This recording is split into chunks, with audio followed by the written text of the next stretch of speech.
كل سنة وانتم طيبين وكل عام وانتم طيبين ورمضان كريم علينا وعليكم وعلى كل حبايبكم يا رب. تعالوا بقى اوريكم نبدأ يومنا مع بعض.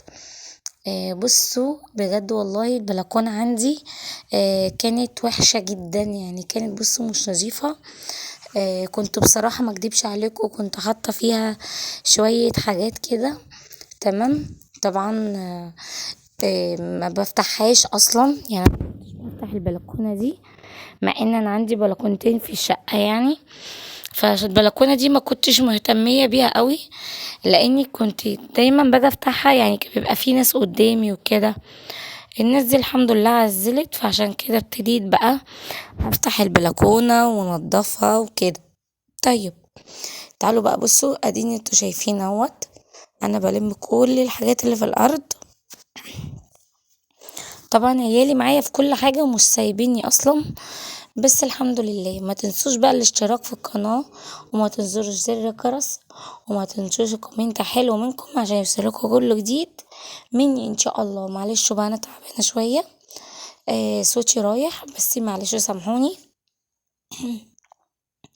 طبعا انا كنت لازم اصور الفيديو ده، لاني طبعا انا مستنية يعني ما اضافش الفيديو ده الا لما اكون معاكم، علشان انتوا عارفين كويس انا ما بعرفش اعمل اي حاجة الا ما بتكونوا معايا وتشوفوا كل حاجة كده على الطبيعة. بصوا بقى، مش عايزة حد يمل، مش عايزة حد يزهق، لان بجد الفيديو يعني بجد جميل جدا وفي تشجيعية، يعني عايزاكم تتشجعوا كده، ويعني كده وكل واحدة فيكم بقى كده تقوم كده تجهز نفسها لرمضان.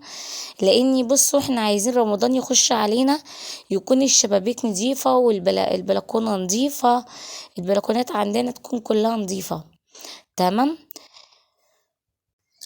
احنا مثلا لو عملنا حاجة في العيد او في رمضان علشان خاطر العيد، يبقى عملنا حاجة بسيطة، يبقى عملنا حاجة بسيطة، ما عملناش بقى الحاجات التقيلة قوي وطالعين من رمضان يبقى اكل وتعب وكده، لا. وهمدان جسم طبعا اختي ربنا يخليها يا رب ليا، هي قاعدة معايا بصراحة. فطبعا عشان انا تعبانة وكده، فهي بقى بصراحة عمالة تعمل معايا بصوا تنظيفات وكده. طبعا الحمد لله. طبعا ما تلاقوش عليا، بصوا يعني انا واقفة ازاي، بس والله يعلم ربنا بجد اللي انا بجد عايزة الحق اخلص بسرعة. انا كده كده الحمد لله الحمد لله ما بخافش يعني من الاماكن العالية ولا اي حاجة زي دي، بس نصيحة مني ليكوا يعني ما تعملوش زي، ما تعملوش زي، لاني طبعا ده انا هقف الوقفة دي كمان ويعني الازاز ده كله متشال. خدته في الحمام، خليت ابو معاذ ياخد كل الحاجات دي، لان هو دخل عليا لاني بعمله بالمقشه وبغسله وهو مقفول كده، هو مفتوح وكده. قال لي ازاي يعني هتغسليه ازاي هو في مكانه؟ قلت له عادي، انا خايفه ان انا مثلا، ده بصوا لسه بدري على فكره، يعني الكلام ده تقريبا كان على الساعه 7 او 8، يعني 7:30 حاجه زي كده. بصوا بقى بجد الحمد لله. بص انا كده بنضف كمان النجفه. تمام. اللي هو الابليك دوت اللي فوق دوت كمان بنضفه.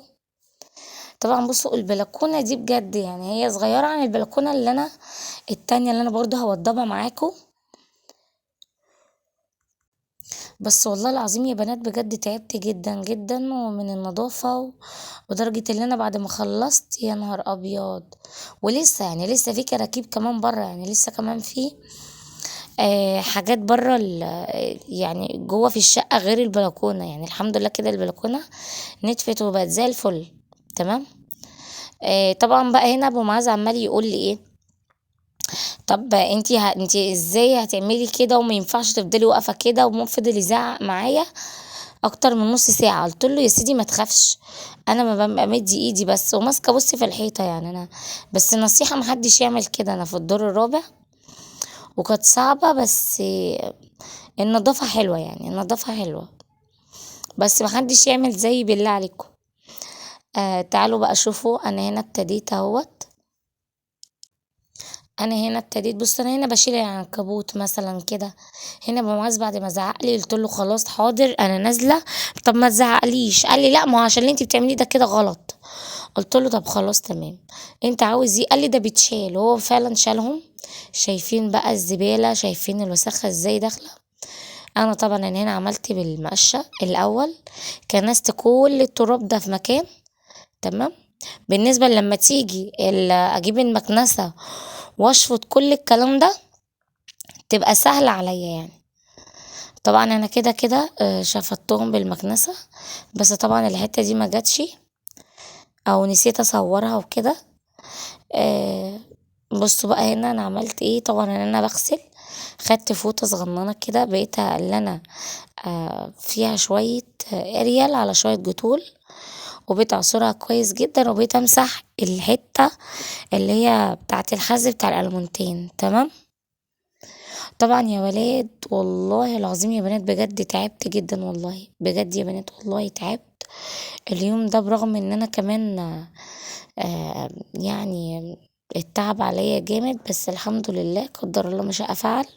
بس فرحانة جدا آه لان انا بنضف، فرحانة جدا. انا طبعا ما بحبش الحاجة المعفنة او ما بحبش الحاجة الوسخة. طبعا انا اختي عشان عارفة ان انا تعبانة طبعا بص بصراحة عمالة بتعمل معايا وبتنضف معايا، ربنا يبارك لها والله بجد. طبعا هي عمالة تقولي ما تصورنيش وشي، قلت لها لا مش هصور وشك، بس يا دوبك ايه حتة صغيرة كده من ايدك علشان خاطر ايه يعني يعرفوا ان احنا بننضف كويس وتشجيعية ليك وكده. طبعا شايفين المنظر انا عاملة ازاي. بس الحمد لله طبعا كل الكلام ده الشبابيك طبعا كلها الالمونتين شلناها، اللي هو الازاز كله شلته حطيته في الحمام. بصراحة قلت لما الناس تفتح وكده، لان ابو معاذ قلت له، قال لي لسه الناس ما فتحتش. قلت له طب تمام هتفتح على امتى؟ قال لي ممكن على الظهر كده. قلت له خلاص تمام. فضلنا قاعدين، فضلنا قاعدين يا بنات بقى لحد ما هو الناس يعني ابتدت تفتح. فقلت له انزل بقى هاتلي اريال وهاتلي صابون وهاتلي كمان كرور وكده، علشان خاطر الستارة وسخة بقالها فترة ما نزلتش. فعايزة برضو اللي انا اعملها. طبعا انا خلاص طبعا الحيط عندي عشان بلاستيك، اللي هي قصدي زيت وكده، فاحنا كمان دعكنا الحيطة يعني. تمام. انا هنا بقى بدعك هنا الشيش البلكونة. تمام. طبعا انا قلت لاختي غيري هنا الحاجات. بس والله يا بنات بجد النظافة حلوة والله. النظافة حلوة وجميلة، وتحسي ان انت كده قاعدة في راحة جميلة، مش هتحسي ان انت تعبانة خالص. تنظيفات رمضان هتقولي لي مثلا ليه يا ماما عايزه انضف دلوقتي، ما انا كده كده هنضف تنظيفات العيد. لا طبعا نضفي دلوقتي الشبابيك، يعني الشبابيك تتنضف، البلكونات تتنضف، الحاجات مثلا اللي هي هتاخد منك هم كتير دي تتنضف. لو شلتي مثلا الشبابيك نضفتيها، البلكونات تتنضف تنظيفة كويسة. اللي عندك النيش ممكن تغسليه، طلعي نزلي كل النيش اغسليه ودعكيه. ان شاء الله هعمل معاكم النيش برضو مرة جاية. تنضفوا الحاجات التقيلة ديت ليه بقى؟ عشان مثلا ساعة العيد لما يخلص اواخر رمضان مثلا، في الاواخر مثلا نعمل ايه؟ يا دوبك نشيل السجاد، هنمسح تحت السجاد، هنشيل الستاير نجددها، نغير الستاير مثلا مع بعض. الحاجات دي كلها تبقى حاجات خفيفة. لكن في طول رمضان حرام اللي احنا طول رمضان واخدين تنظيف تنظيف، سايبين سايبين الصلاة، سايبين القرآن، سايبين العبادة، سايبين الكلام ده كله يعني. انا عن نفسي انا ما بحبش اروح لحد في رمضان ولا حد يجيلي. انا احب ان انا اكون مستقرة في رمضان بالذات، طول شهر رمضان دوت ليه بقى للصلاة بقى وللصوم وللقرآن والانزل المسجد والكلام ده كله. انا بحب كده في رمضان قوي، ما بحبش اللي انا في اول يوم رمضان اروح افطر عند ماما، تاني يوم افطر عند مش عارفة مين. لا انا جيت نفسي ما بحبش كده. بصوا انا هنا خلصت خالص ودعكت كده الشبابيك كلها. تمام. فانا دي والله يعني انا من ساعة حتى ما اتجوزت وانا بصراحة ماشية على النظام ده، ان انا ما بحبش اعمل اي حاجة، يعني اللي انا انزل واقعد عند حد في اول يوم رمضان او تاني يوم. لا، انا احب اكون مستقرة مع نفسي. آه لاني رمضان ده ما بيجيش غير كل سنة. يعني انتي ممكن مامتك وباباكي دول ممكن مثلا تفطري معاهم، عزومة عندهم ممكن بعد رمضان. لكن انا اخواتي كلهم بيبقوا متجمعين في رمضان، لكن انا لا. لان انا ليا كده حاجة كده لوحدي. حتى ماما كانت لسه مكلماني امبارح، هتيجي يا بنتي وكده، قلت لها لا انا مش هاجي في رمضان. قالت لي ليه ومش ليه؟ احنا كلنا متجمعين وكلنا نقعد مع بعض وكده، خليها مرة واحدة حتى. قلت لها والله يا ماما اصل انا لو جيت عندك اول حاجة صلاة التراويح هتروح عليا. مثلا بنقرا قرآن، مثلا بنقرا قرآن هيضيع علينا، يعني اليوم اللي احنا هنقرا فيه القرآن. طبعا انا بختم المصحف، يعني 30 جزء دول في رمضان انا بختمهم مع الشيخ. يعني بيبقى مثلا لما بنزل المسجد بتلاقي مثلا الشيخ اللي بيصلي بينا بيقرا، يحاول اللي هو بيخلص 30 جزء دول في رمضان. يعني بنبقى طالعين من الجاء من رمضان ختمين المصحف والحمد لله، ونحمد ربنا يعني على هذا الموضوع.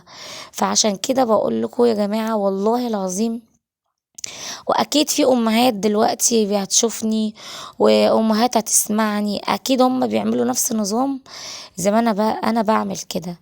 لاني دي كل الناس، يعني مش كله عامة، مش كل الجوامع، لا هو في جوامع معينة هي اللي بتبقى قاصدة ان هي تختم القرآن او 30 جزء في رمضان. فانا بصراحة في جامع عندي هنا، آه عندي في شبرا هنا، فدوت انا بختم القرآن فيه كل سنة. يعني كل سنة في رمضان تلاقيني ختمة القرآن الحمد لله.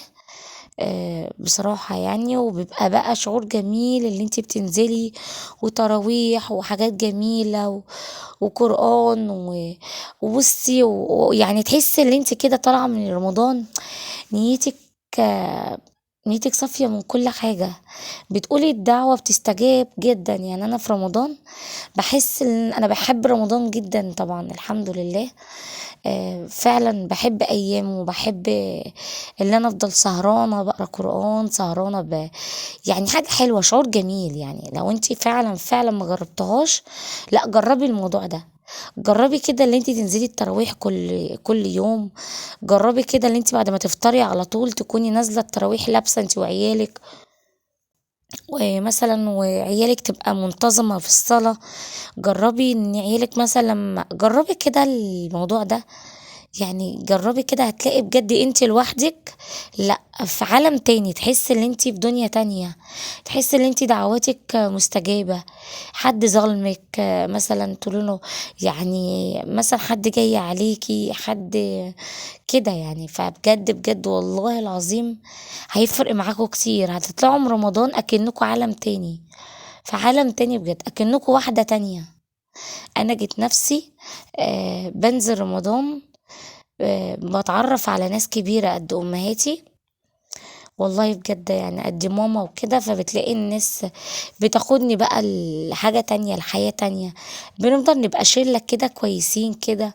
طبعًا أنا بابقى أكون أصغر واحدة من عيالهم كمان، لإن أنا باصاحب ناس كبيرة في السن. بتفضل بقى بنتكلم بقى على سيرة الصحابة، على سيرة الأنبياء، آآ فبنتكلم بجد بالكلام الجميل دوت. ما بنتكلمش بقى في سيرة حد ولا الكلام ده كله، لان انت في وقت رمضان وفي وقت اصلا التراويح بتبقي بتصدقي اللي انت نازلة. حتى لو انت تعبانة انزلي كده وجربي. طبعا بقى عشان ما اخدكوش معايا في دوكا وفي الكلام الجميل بجد العالم عالم تاني ده. انا هنا ديني اهوت بغسل الشبابيك، الحمد لله الظهر ده يعني بقالوش نص ساعة ابو معاذ جه جاب لي الحاجات، طبعا صلى وجاب لي الحاجات، طبعا اللي هي الكرور والاريال والصابون وكده. طبعا انا هنا بغسل معاكم الشبابيك ازاي شفتوا، والله العظيم يا بنات زي العسل، يا نهار ابيض. شايفين الكلام؟ عسل عسل. شايفين يا خرابي، ده انا ما كنتش اعرف اعملها كده وهي اصلا متركبه، لدرجه ان انا كنت خايفه طبعا اللي ابو معاذ يشيلها ولا حاجه، لاني كنت خايفه اللي هو يقع والازاز كمان يقع. يعني كنت خايفه اللي هو والشبابيك يقعوا في الشارع، بس الحمد لله قدر الله ما شاء فعل، ان يعني ايه اللي جت على هذا الموضوع، لان هو كان برضو هو طويل عني بكتير بسم الله ما شاء الله، ما طلعش على السلم ولا حاجة. لكن واحدة زي حالاتي لو كانت شالتهم كانت نزلت بيهم، بس الحمد لله ما حصلش حاجة.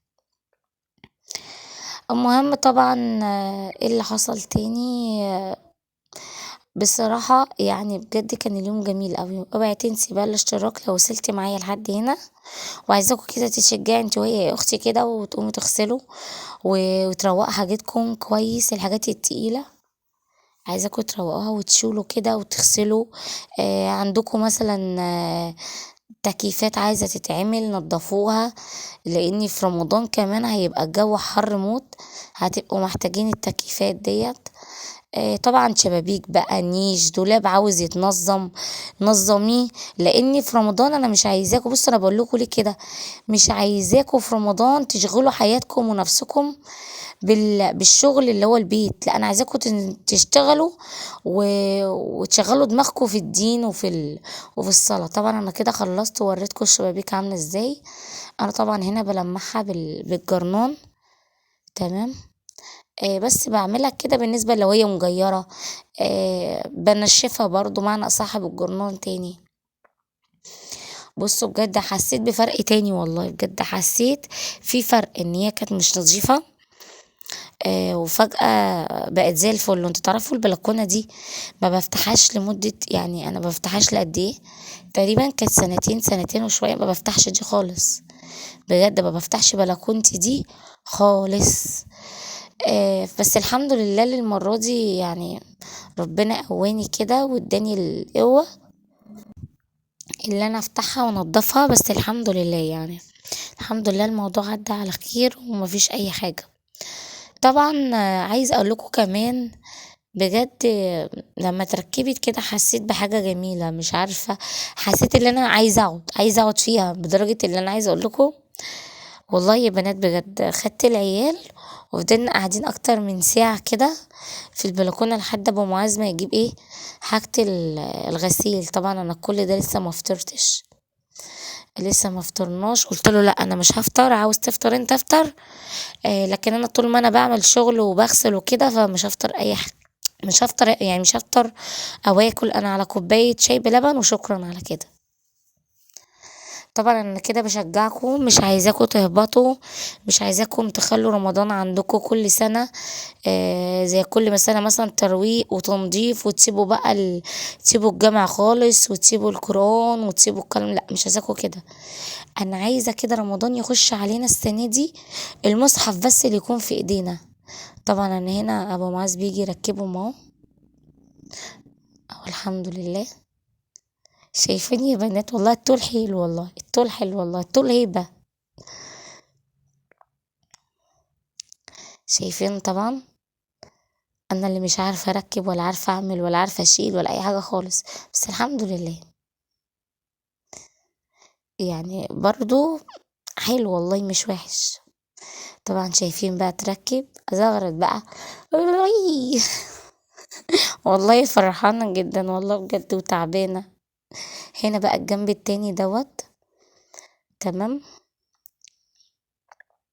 طبعا الجنب دوت برضو كان مش نضيف خالص، طبعا كان كله طينة كله قرف، بس الحمد لله برضو كل حاجة. عايزة اقول لكم يا بنات ان كان العنكبوت يا نهار ابيض. طبعا هنا بقى بوريكم البلكونة بعد ما نطفت، شايفين بقى الازاز، يا سلام اكني والله ما في ازاز.